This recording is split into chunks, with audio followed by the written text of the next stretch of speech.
Feel free to laugh at me if you want, but when I picked up Skyblazer, in my limited knowledge of Super Nintendo games at the time, I thought it was actually the highly recommended Soul Blazer instead. I was still new to online forums at the time, and the Game FAQ's forum members would throw list after list of recommended Super Nintendo games. Not having regular gaming magazine subscriptions during the 16-bit era meant that I had to go back and learn about the games I did not own or rent in the days when the Super Nintendo and Sega Genesis reigned supreme.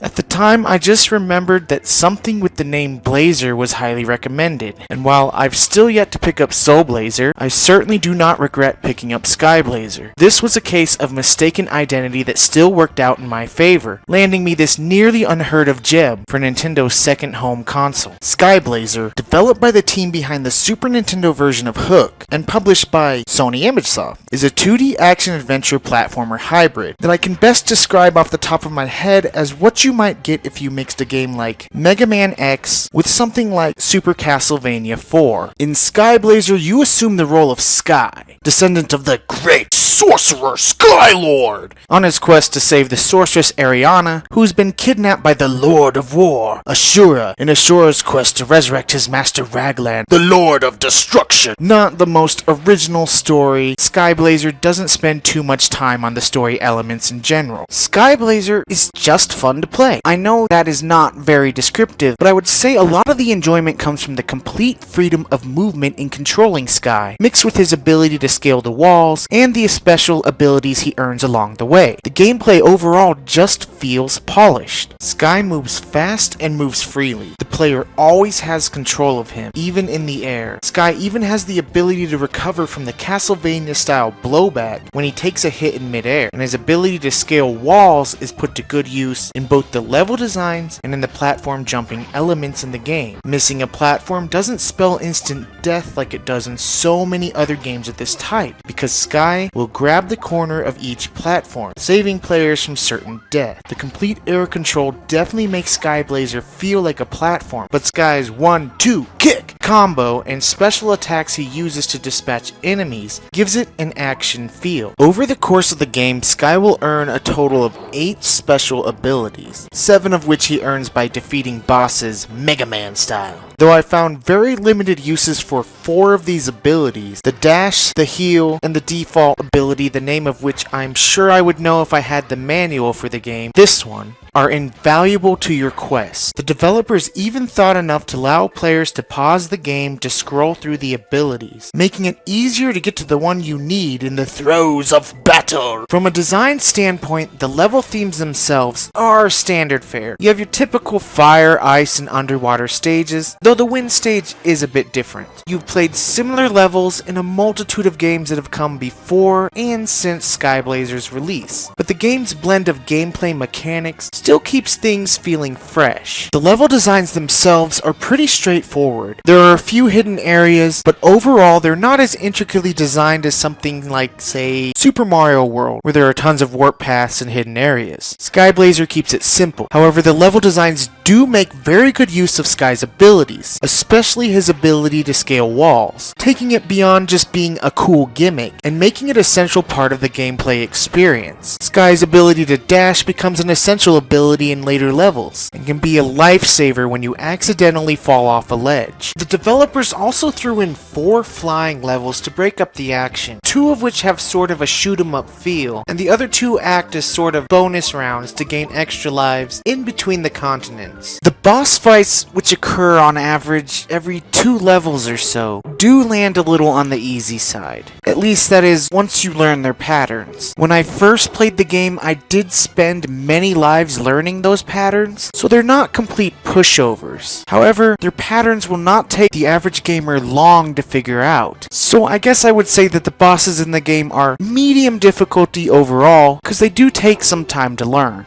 Graphically speaking, by Super Nintendo standards, Skyblazer, though not top tier, is still above average. The Super NES's color palette is put to good use, and the sprites are well animated. Most of the backgrounds look nice, if not a little uninspired. And the game does put some of the system's graphical tricks to use, like Mode 7, and did I mention Mode 7?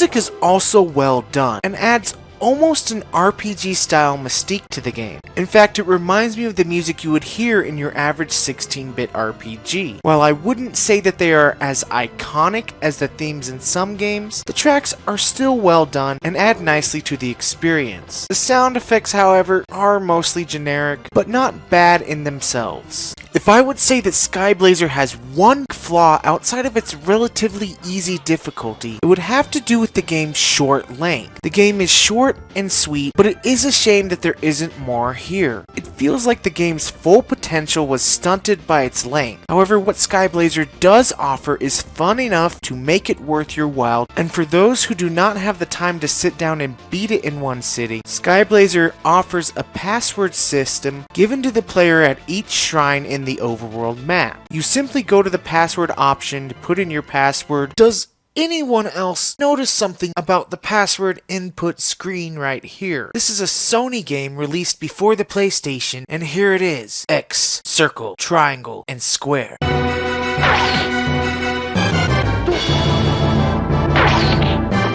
The bottom line: Skyblazer is short but sweet. It is fun, but it won't take you long to beat. That being said, you certainly will not regret spending time with this completely overlooked gem. Oh, and I forgot to mention, the ending sucks, but who cares? It's a Super Nintendo. We never expected good endings anyway.